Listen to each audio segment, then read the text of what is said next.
Hello, everyone. This is Greg Drevenstedt, editor-in-chief at Rider Magazine, and your host for the Rider Magazine Insider Podcast. Our guest today is Keith Code. Keith is the founder of California Superbike School, which has trained more than 150,000 students over the past 40 years, with schools throughout the US, the UK, and Australia. 65 world and national championships have been won by racers trained by Keith Code or his coaches, and champions such as Rainey and James Toseland have used Code's methodology. Keith has been a regular columnist in Motorcyclist magazine, and he's the author of several books, including Twist of the Wrist and Soft Science of Road Racing Motorcycles.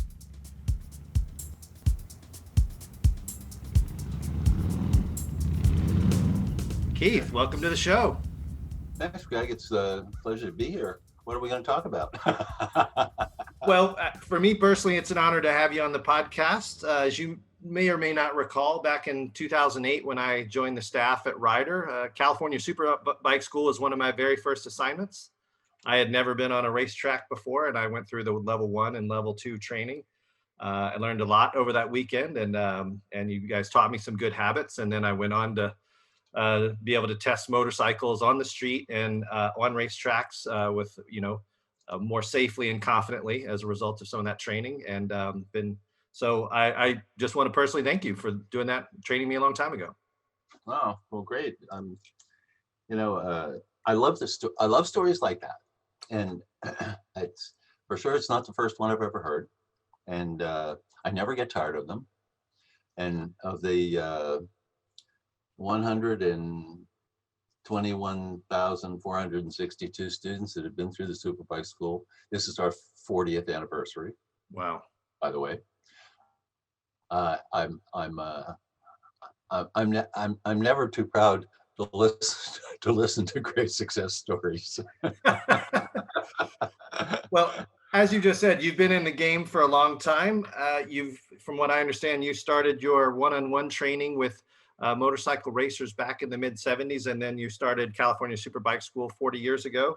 And you've grown it to be, not only in the United States, but you have schools in the UK and Australia, and you're probably the best known, highly respected, track-based motorcycle training program in the world.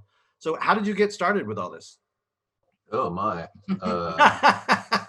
Let's see, how did I get started with this? Well, I was racing in the 70s, and I was racing superbike, and Superbike class started in 1976, and I was there in 1976, and I had a street bike, a nice Z1 Kawasaki, and we figured out all these great ways to cheat and go racing, which was about half the fun of it, actually. But I also realized that I didn't know as much as I think that some of the other guys I was racing against, who were pretty much mostly pros, I didn't think I knew as much as they did, and I had questions about different aspects of riding, and questions I didn't have when I did my first races back in 1961.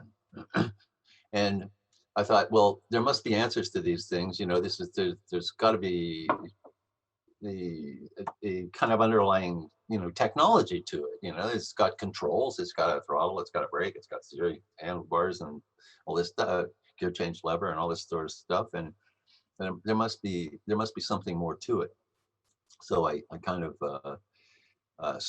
started trying to think in that direction and break it down a little bit. And fortunately, I started off with visual things, because I think they were the most obvious to me.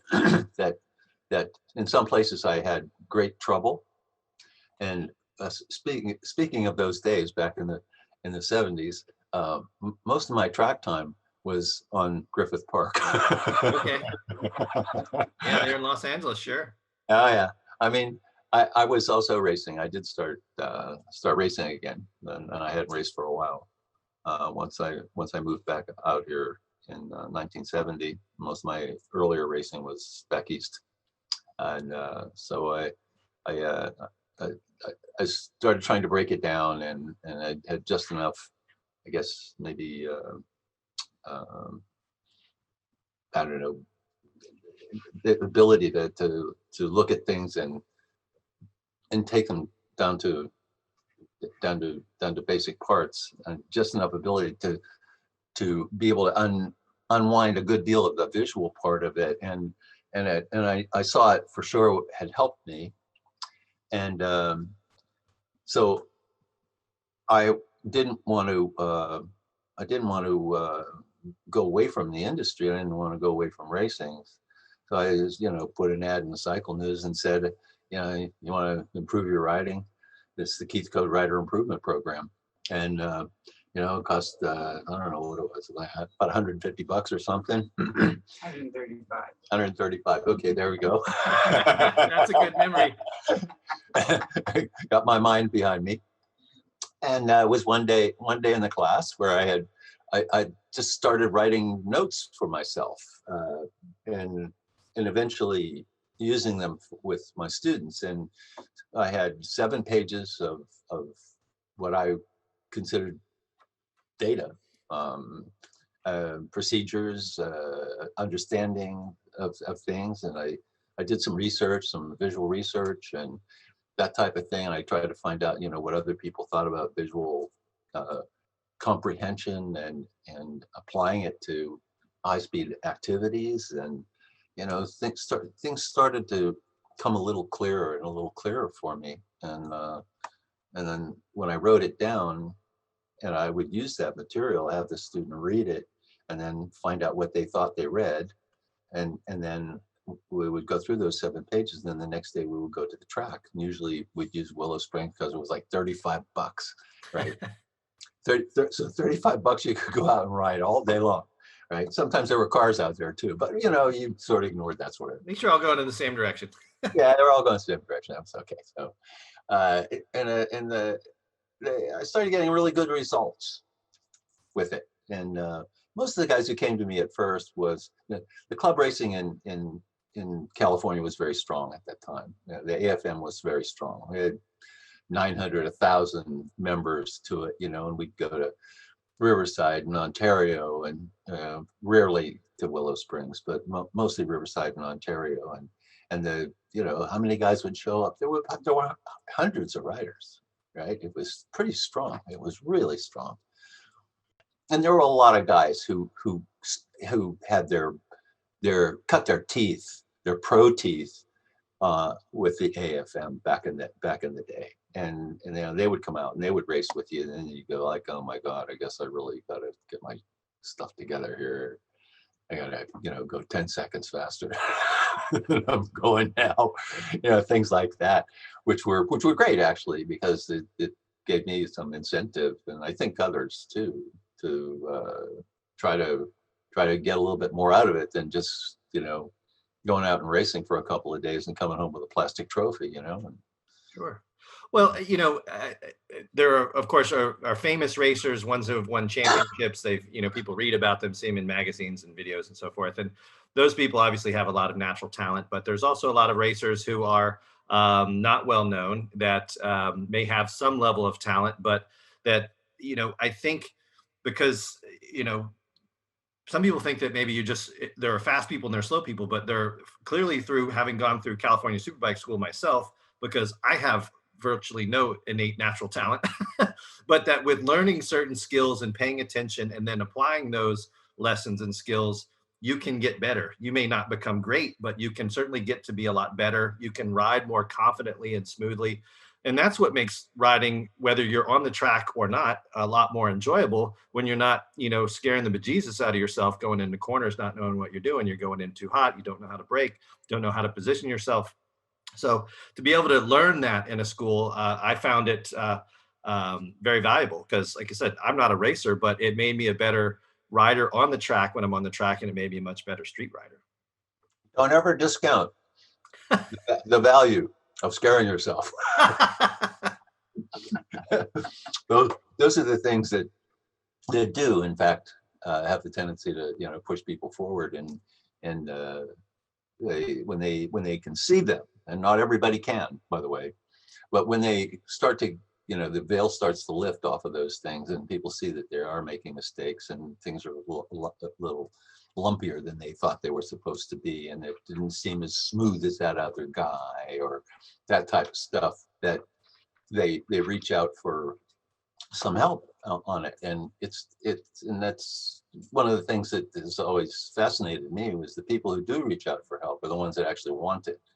And the other people are kind of bumbling along, figuring that, well, they didn't crash for the last couple of years, so I guess they must be okay, that type of thing, that type of reasoning. And so the people who I've had, I started off with, they were already racing, so the commitment was there, so that was easy.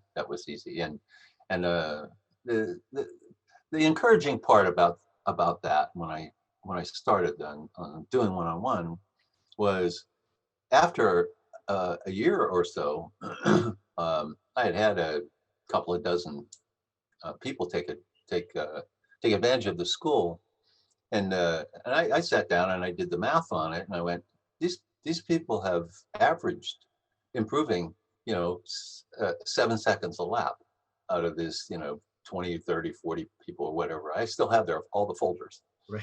Of every single person, and the questions I asked them, and the answers they gave me, and all this kind of stuff, right? I've got it all. It's sitting in one of my file cabinets. And I went, yeah, this is actually pretty effective. And I think that was probably the biggest part of what gave me a little bit of confidence that I could actually do something. And there wasn't anybody else doing it at all. It wasn't there. Every once in a while, a pro would come out and say, we're gonna, after the races, we're gonna do a track day, and they would kind of give some offhand advice about this, that, or the other thing, and talk in general terms about how they saw racing and that sort of thing. And I thought, yeah, I think it's more like 2 + 2 = 4. I think we can break this thing down so that these guys can do better. So that was my basic idea on it, and it was enormous fun for me to do this. None of it was trying. Well, maybe some of the students were, I suppose. Sure. Well, to see that the lessons that you're developing and refining over time, you see that they're having an impact. I'm sure you're getting good feedback from some of your students back then and even today, of course. But is that if racers want to go faster and you're helping them go faster, then that's exactly what they're looking for, and that's got to be gratifying if you can help them achieve it. And it's interesting though, is that as you talk about some racers maybe going to do a track day, is that I'd heard, and it could be applied to any sport perhaps, but some of the people that really do have the natural talent probably are not the best coaches or trainers, because they don't really know why they go fast or why they're a great athlete at certain things. But people who have had to go through the process of cultivating those skills and breaking it down really helps, because it takes away, again, what I learned from California Superbike School, I've done other track schools and so forth, is it takes away some of the mystery. Like you said, if you have people, there can be value in scaring yourself a little bit, but if you go into it, you keep making the same mistakes, but you don't know why you're making them, then you're going to have difficulty overcoming that. So if you can break down some of that and take some of the mystery out of it, I think that's, obviously very valuable for any student. So. Yeah, I think, if you look at the whole span of of the trickle down effect, I suppose you could call it in a way, right? Or the genetic racer effect, right? So what's the genetic version of a racer gene? Well, we don't know. We haven't identified that. But what you see nowadays is that the guys who are MotoGP, World Superbike, top level riders, when do they start riding? They're 3. Right. They start riding when they're 3. I guess by the time you're 5, you've made quite a few mistakes, and maybe you fix them, and maybe you have a good coach, maybe you don't have a good coach, but some guys do. Lorenzo had a great coach, and some other people were, getting good advice, and I would say that the degree of understanding the breakdown of riding has it's gone so much higher than it was back then. There was no data. I mean, Right. literally, there were 2 pages from John Surtees that kind of gave you a little idea that you might be able to think through something and improve it. And that was all I could find. And that's, early mid 70s. And aside from that, there was a bunch of, you don't know how fast you can go until you crash. That was Well, about a lot of advice just like that. right. Yeah. If you don't crash, you're not trying hard enough, that sort of thing. Well, that's the thing is that, is it, I imagine, correct me if I'm wrong, but that if you were developing your training methods and your lessons, and that you were basically, it's a process of trial and error. You're getting feedback from racers and other students. They're telling you what's working. You're observing what's working. And then you're basically, refining the process that, okay, well, maybe that lesson or that approach wasn't as helpful as this is. And that, you're developing your methods. Because I know you've written several books. You were a regular columnist in Motorcyclist. You would break down, you had Code Break as your column. You would give, more bite-sized pieces and lessons, but that stuff doesn't just fall out of the sky. You had to develop it over time. Well, yeah, I haven't written anything for a while. And the main reason I haven't written anything for a while, even though I have about 40,000 words of things that I probably could put into a book, is I've really been focusing on the school. And they, we worldwide, we have about 100 coaches. Wow. And here, when we go out on location, there are 21 of us out there, 13, 14 coaches. And the refinement of the coaching is really what I've put most of my attention on. So if I come up with a great idea, and I've had some bad ones too, believe me, that really didn't work out. But when I think I come up with a good idea, I kind of work it out myself. I try to go out and maybe ride it or whatever, and then I pass it on to the coaches, and They drill it. That's that, huh? They drill it. Well, yeah. If I can write it down, then they drill it, and then they have to do it, and we find out whether it works pretty well or not. Like I can export it. I can come up with it. I come up with the idea, then I can train somebody or train a couple of people, and then we send it over to the guys in the UK and see how they do with it. Then we send it to the guys in Australia and see how they do with it. So I got kind of a testing mechanism that sort of evolved, I didn't think about it that way right from the beginning, but it's kind of evolved like that. And I think it's been pretty successful. I mean, there's 400 pages of coaching material now. Wow. Right. And so that's really been my focus, I guess. Well, in addition to the classroom training and the drills you do on the track, one of the things that I found interesting when I took went through the level 1 and level 2 training is that you've got some of these innovative training tools, like actual hands-on tools. You've got the lean bike and the body position bike, the no BS or the no body steering bike. I mean, how did you come up with some of these as basically hands-on training tools, not just a lesson, but an actual physical thing that you could work with students? Well, my background is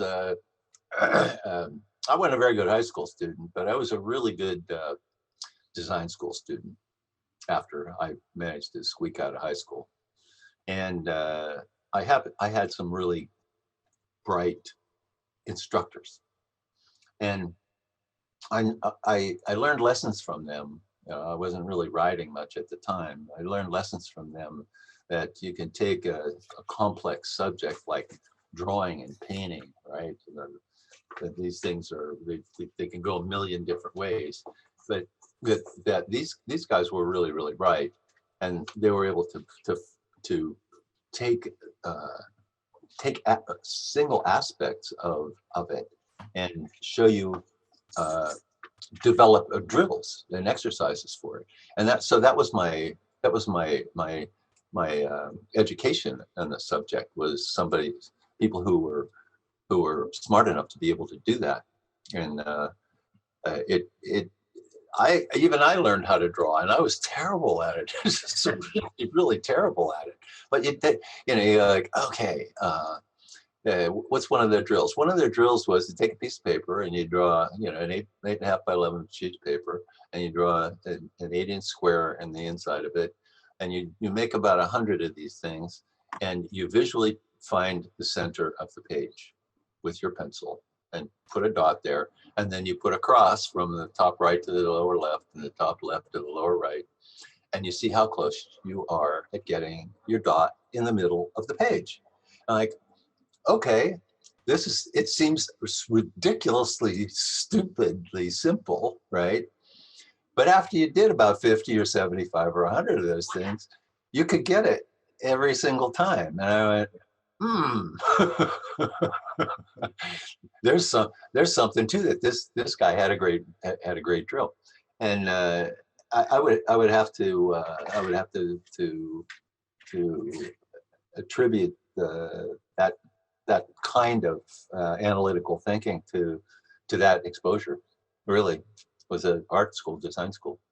Well, I mean, like with the lean bike or slide bike, you've got, basically bikes with outriggers so that, students essentially can't crash them. They can't topple over, because I imagine that's the number one fear that all students, I know I had that as a fear, is the fear is crashing. And so you don't want to get, you don't want to get hurt. You don't want to damage the bike. You don't want the embarrassment, all of those things. So that if you can remove that variable or that from the equation, and they can understand things. So, and then I know with either body position bike is a way that it's essentially, it's not even a full bike. It's mostly just the seat and the tank and handle, where they can see what it's like to have a bike fully leaned over, but not moving. So you can have a coach standing there and they can get a sense of how their body is positioned on the bike. But there's nothing like a physical or, three-dimensional sort of training tool like that. And I found, again, I still remember some of those experiences from, years ago. So.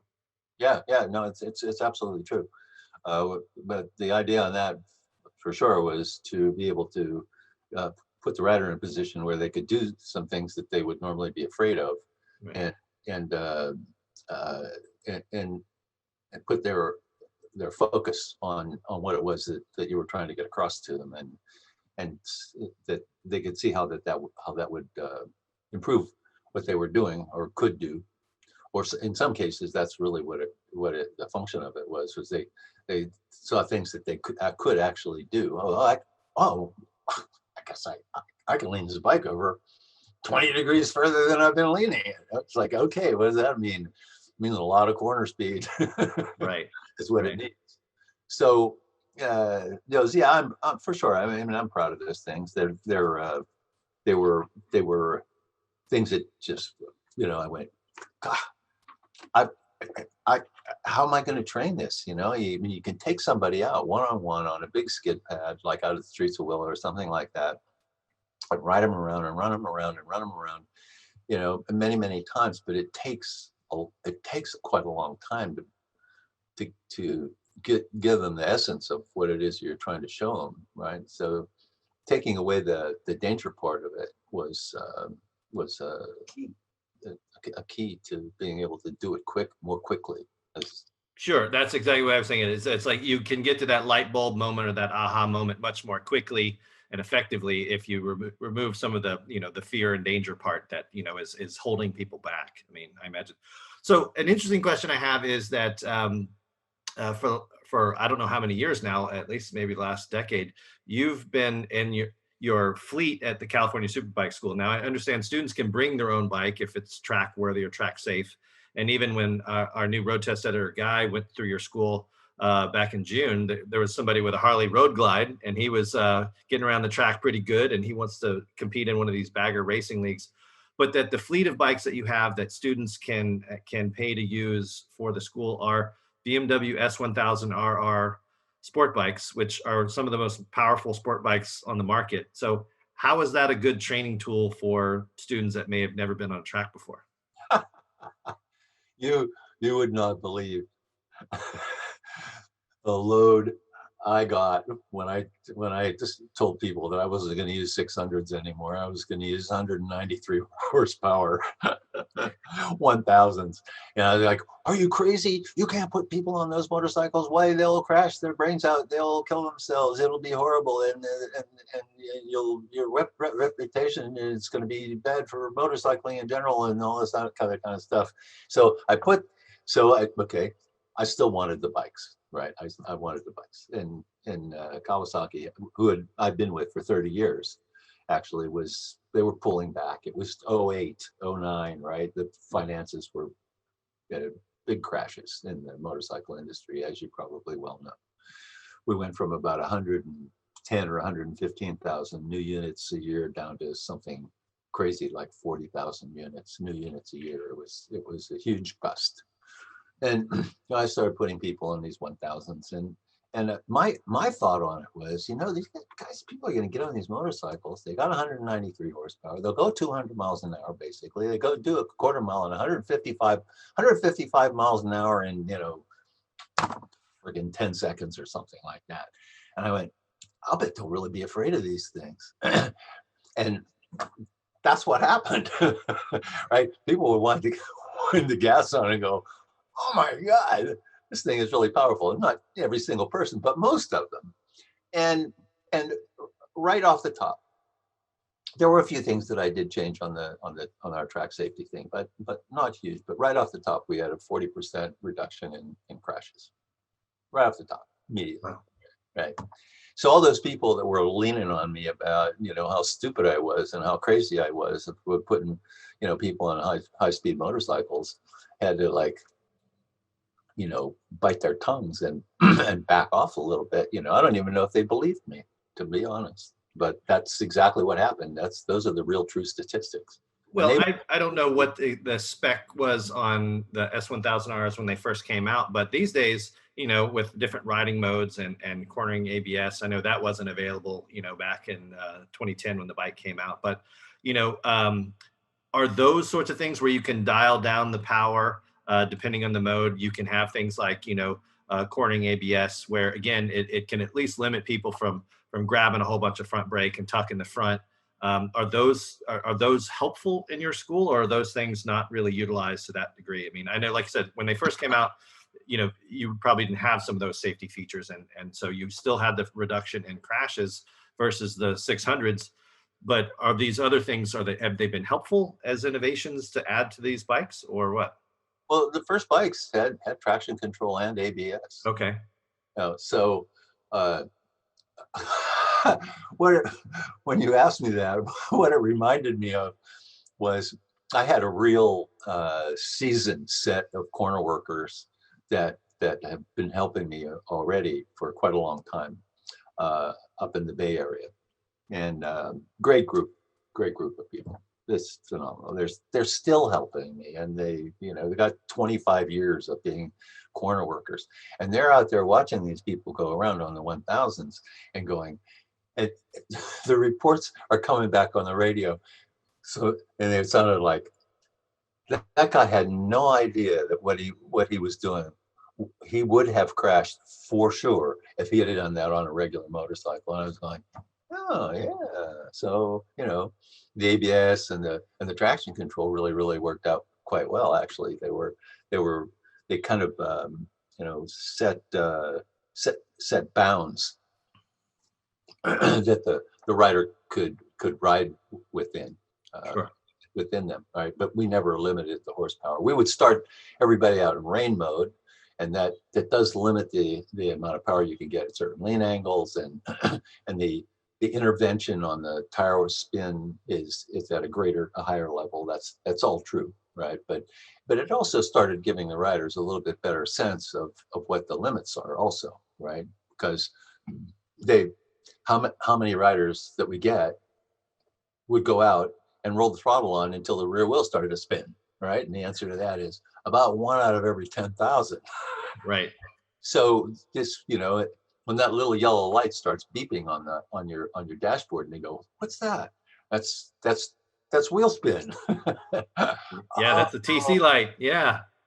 Now, by the same token, when you're training somebody who wants to be a pro, for sure, right? They're not there just to improve their street riding or their club racing or something like that. And you get somebody who's a pro, I would always start them out with 0 controls, no ABS, no traction control. I go, you are going to learn where this motorcycle starts to spin the tire, and we're going to figure out, we had data analysis on the bikes, you're going to figure out how much tire spin is valuable and how much is not good. And that was for Joe Roberts. That was exactly how I did. I said, you get no controls. You get to ride a raw 193 horsepower motorcycle, and you got to figure out what traction is. You got to understand what traction is. And I'd say that worked really well. You know, we would say, okay, you know, the Dunlop engineer and the BMW guys as well say, okay, you get the best acceleration off a motorcycle with about 15 to 17% wheel spin. I'm like, okay, I get it. All right. So that's the tires and the suspension and all the other factors combined. And if you have more than that, you're just spinning the tire. You're not going anywhere. If you have less than that, you don't have as much power to the ground. And so we're looking for those numbers in between like 15, 17, 18% in that range. And after training Joe Roberts, for example, who's doing pretty well on Moto2, we put the data acquisition on it. And when the tire would spin, it would be right in that 15, 16, 17% bracket, right? Because he learned that. And traction wasn't a problem for him, right? So I realized that there's another layer to this training thing, and that's part of it. Now, can you take, you know, the regular guy off the street and do the same thing? You probably could if you could spend enough time with them one-on-one. But other than that, you know, it's not something that they're reaching for. So, you know, it becomes a little bit more of a training problem in it, because that's where this sophistication in the coaching comes in, you know, the coaches being able to observe what the student's doing and then have a correction for it. And the correction list is interesting because students come up with interesting stuff. They come up with interesting problems. They come in and go, yeah, well, I was in that corner, you know, and I don't know exactly what was happening, but yeah, I found myself rolling on and off the gas, and then you know, I kept on missing the apex and and I'm going, yeah, okay, all right. So what's the essence of this problem? And so as it stands right now, we have 207 drills, individual drills that we can apply to the students, right? And it's just the list has grown and grown and grown as time goes on. Students come up with the problems, and I sit around and scratch my head a bunch and pull on my beard a little bit, and you know, and come up with something. And then the coaches try it, and if it works, then we keep it. If it doesn't work, it's, you know, another one of those great ideas that doesn't work. Sure. Well, for people that don't know, so walk us through the different levels of training, what's required for a student who may want to go through California Superbike School. You know, I know there's different levels, you have different kinds of training. Give us a little overview so people know what they might be in for.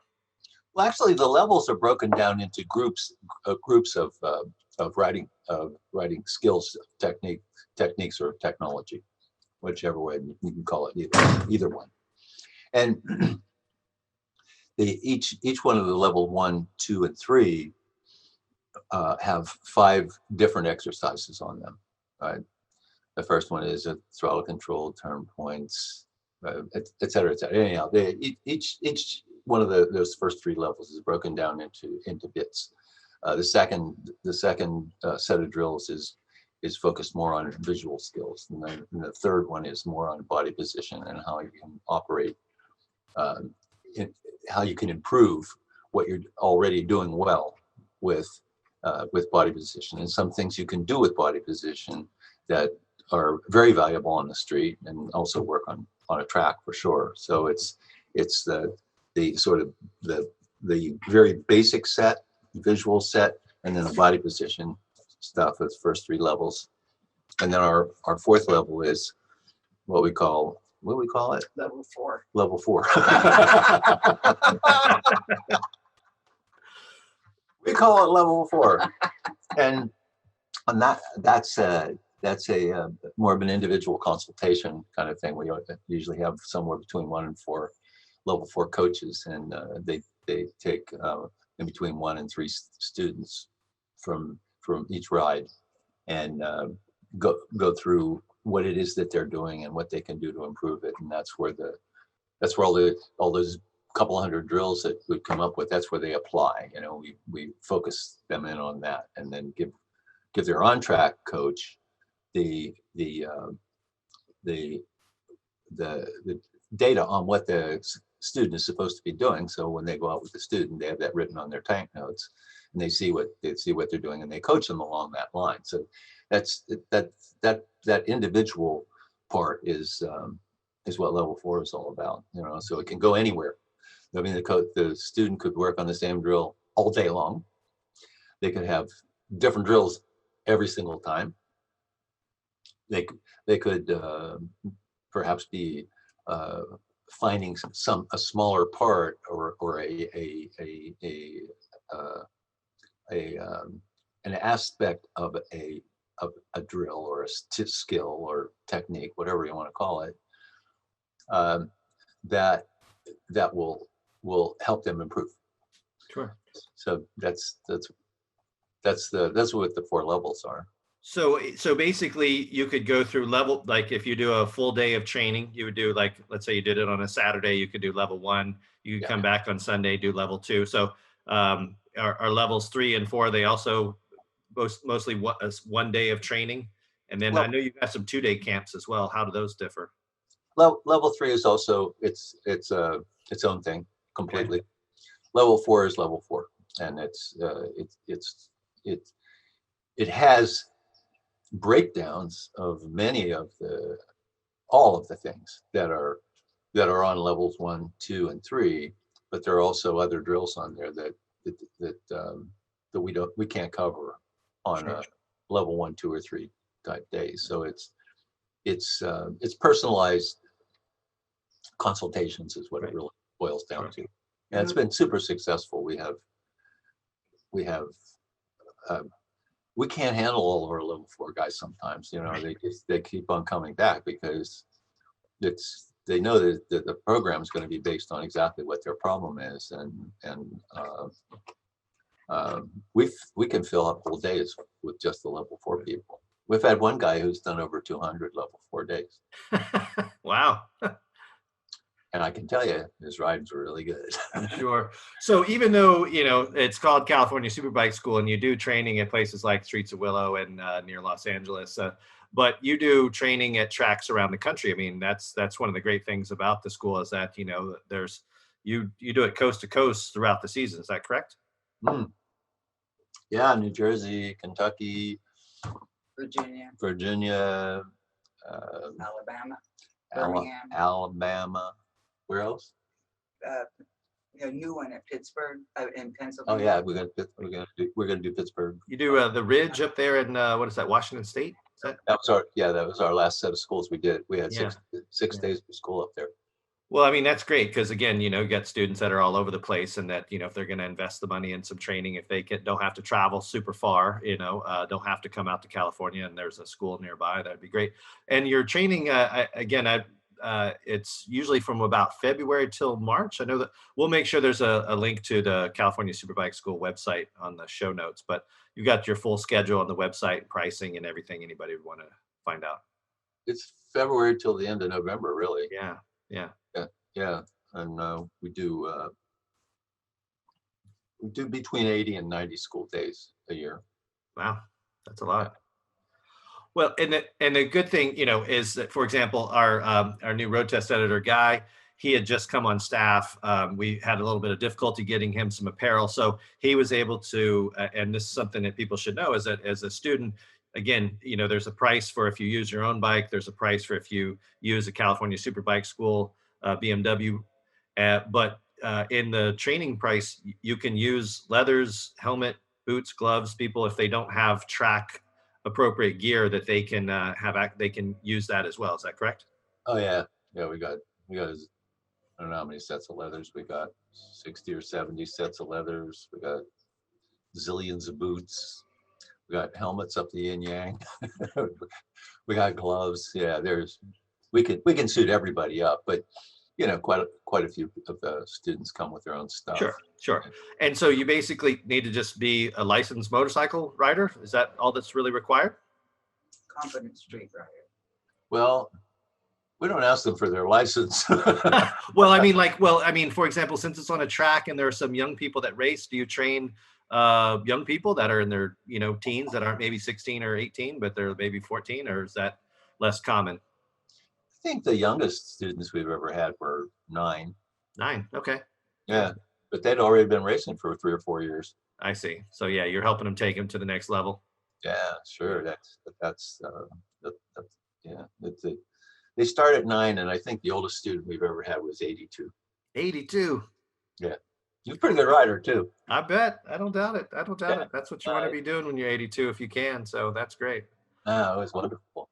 Well, like I said, I had a great experience years ago. Guy really, for him, it was a bucket list thing. Since he's originally from the UK, he was familiar with the training that was available in the UK and had never done it. It was on his bucket list to go through your school. So he was really enjoyed the level 1 and level 2. We've got a great feature that he wrote in our August 2021 issue. Yeah, appreciate you bringing him out and getting him some training. And it was a great experience for both of us.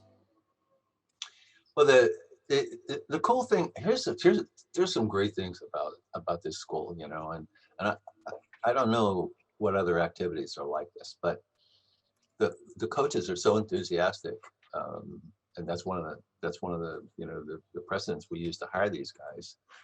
They get so enthusiastic about what they can do with their students, and we don't have coaches who are more interested in their own riding than they are in coaching students, and we have some great trick ways of figuring out why the guy is approaching Wants to be a coach. Comes to us and wants to be a coach, and it's like, I can ride 12 different tracks, I could ride 80 or 90 days a year, and this type of stuff, and they get rid of themselves pretty fast, actually, because the coaching job itself is quite well defined now, and they have to go through an internship. It's not, hey, this guy's a really good rider, man, he's AMA quality, he probably could go to world champion or something like that, and so he's bound to be able to coach people. Well, that's absolutely categorically untrue completely, right? A coach is a coach, and you have to find people who are more interested in that guy that they're following, or they're letting him follow them to learn something. You got to find people who have their interest level is at that range, and most racers aren't. And that's stuff I discovered back in the early 70s. I had just some of the top guys in America as students who would also come out and want to help at the school. And it's like, oh, okay.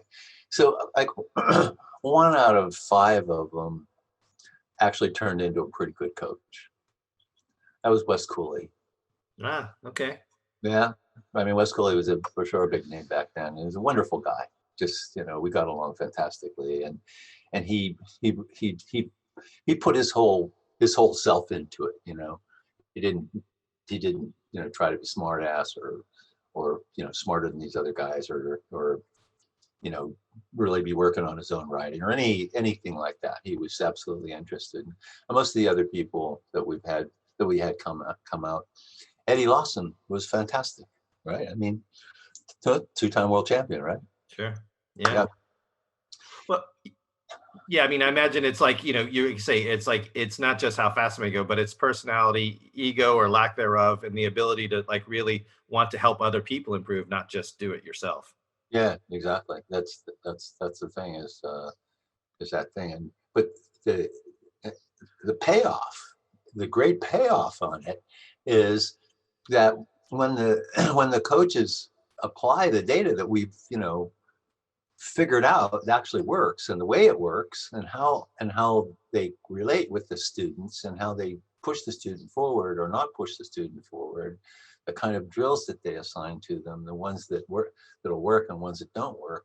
The coaches have to drill through all that stuff, Sure. over and over and over and over again, right? Until they really know it. And then the guys that we finally wound up hiring, they see the change, right? And they go like, yeah, like I did that. I got that guy, you know. He started off, I don't know, maybe I'm not sure he knew how to let the clutch out perfectly, you know. Well, I'm sure it's got to be really gratifying. I mean, not just for yourself, but for your individual coaches as they see people make market improvements. Because I know Guy was telling me, and I remember this myself, is when you have your own personal breakthroughs, it's very exciting. And then you share that with your coach, and that, you know, that's how you build up some of that confidence. You kind of believe in yourself. And, you know, that's a pretty infectious quality to have, or situation to be in. It feels good for both the rider and the coach, I'm sure. So. Yeah, absolutely. And one of the most basic aspects of it is that the coaches themselves have to be good communicators. You know, they can't be you know, shy about this, that, or the other thing, because there are quite a few different coaching techniques that we have developed over these last 40 years, and well, more since I started training. But we've got something, no matter what attitude they show up with. Right. Right. And every once in a while we get somebody, you know, that you know, actually comes out to let us know how good a rider they are. Right. Yeah. And we got ways of handling those shows. I didn't turn the phone off. I'm sorry. We can't talk. Bye. Who was that? Howard Becker. Oh, okay. Yeah. So, but we weed those guys out pretty fast. I mean, the guys on my staff who hire, Kobe Fair and Johnny Haynes, have been doing that job for decades now, right? And they know all the little subtleties. They know the questions to ask. They know how to spot the guys who are just there for themselves, and the other ones who are actually there because they want to, you know, yes, they want to ride, and yes, they want to, you know, improve their own riding, but they have enough of their own perspective on it to not be troubled by that stuff, and are willing to focus it on that guy in front of them. And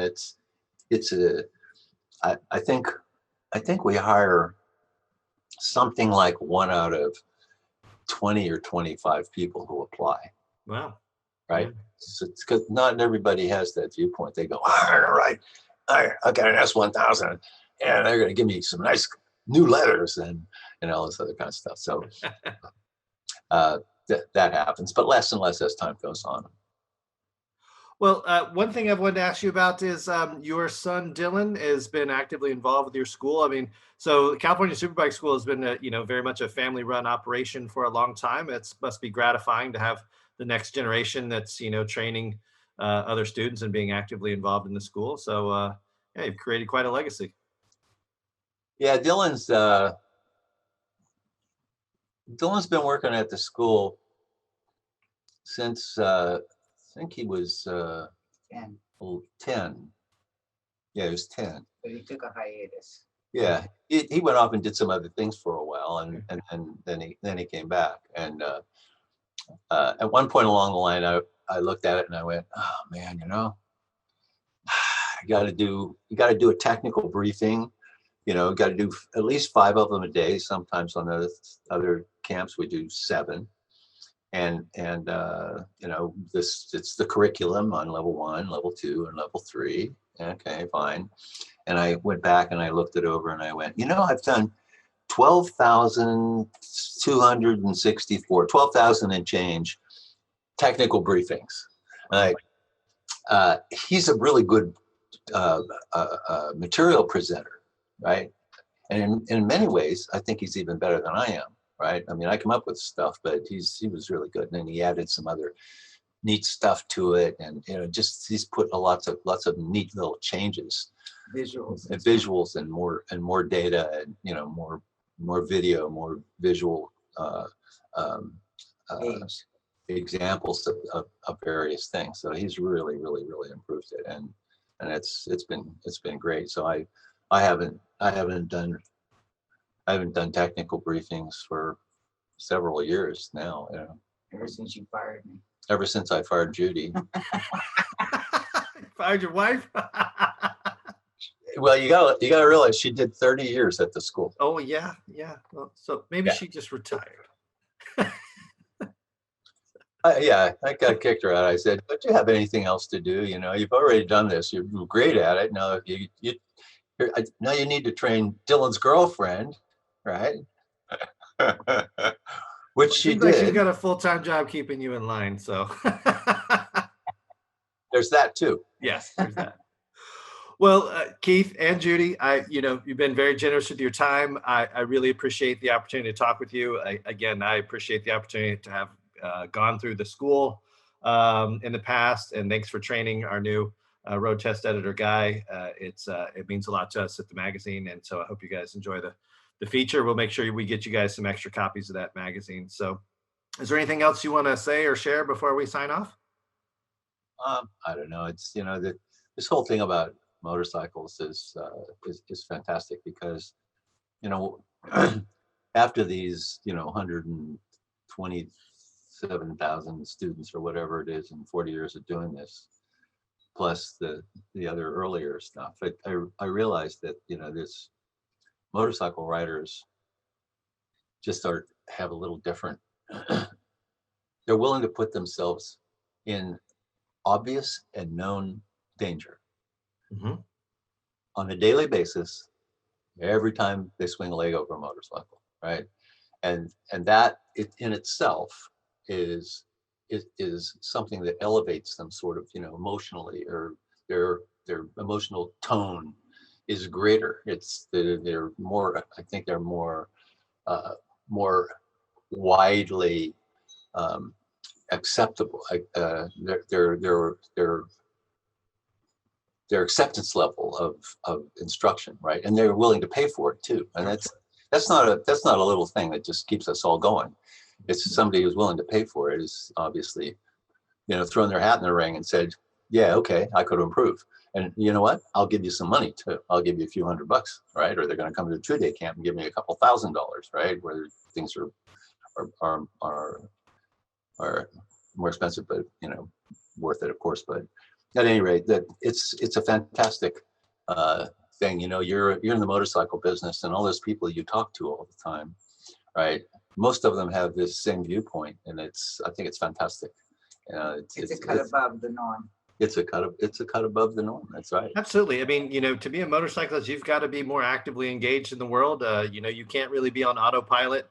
I mean, heck, you can buy Teslas these days where they have an autopilot mode. I mean, you really have to be actively involved in, the balance and the control of a motorcycle. And as you said, if you're willing to accept the risks, you're always also entitled to the rewards of riding a motorcycle. And it can be thrilling, it can be exciting, it can be an escape. Yeah, I absolutely believe it. So, but it's, as you know, much more than anybody, is that there are a lot of people out there that aren't getting the most out of motorcycling because they have limited training or experience, and that the real enjoyment of a motorcycle can really come out of riding it well. And it doesn't mean being a racer. It can just be on the street, but you can be more confident and safe and, and maybe smooth, whatever it might be. And you get more out of it. It's much more gratifying. So, yeah. Absolutely. You're 100% on that, because really you take all of the 100 and some thousand students that we've had, and less than 1% of them have actually been racers. Some of them have been interested in racing and have converted and going like, wow, this is really fun. I think I'll go racing. And there's certainly been some conversion on that, but most of the conversion has been, it's actually really a lot of fun to go fast on racetrack. And I don't think this really applies as much as I thought it did on the street. And they have a tendency to be safer riders out there, aside from the fact that they know how to ride better. And so it tempers them down to riding for enjoyment rather than just the red mist. they calm down their red mist, and it's gratifying because they don't crash, and they come back to the school and they have a great time, and Probably I mean, safe. yeah, I mean, I've heard racers say that they won't ride on the street because they think it's too dangerous, you know, and what we often have to convince our readers is that, well, there's not really, there aren't often as many ways to do training safely on the street. A racetrack where there's no traffic and traffic lights and hazards and so forth, and everybody's going in the same direction and you're all on the same page, that's a really safe environment. You don't have to go racer speeds on a track. It's just a safe laboratory type environment where you can, it's a much more controlled environment for training. And so, yes, like you said, I'm not surprised that the vast majority of your students are not interested in racing. They don't become racers. They're street riders that just want to be able to ride, you know, better, faster, safer, whatever it might be. So, yeah. We all enjoy going faster. Yes. This is the little bug in the program. Yeah, absolutely. Yeah, yeah. I haven't found of any of the students that we've had over the years, I haven't found anybody who doesn't get a charge out of trying to, and then, you know, maybe they make some mistakes or maybe they don't make mistakes going faster. You know, it's just part of the thing, and it elevates us. It pushes it. You know, we become enthusiastic about it, right? We get great sensation out of it, and everybody does who rides, and you know, it's a draw. That's sort of payday, right? You get these great sensations out of doing it, and that's payday. Absolutely. Well, thanks again, Keith and Judy, for the Rider Magazine Insider Podcast. I'm Greg Drevenstedt. Thanks for listening, and keep the rubber side down.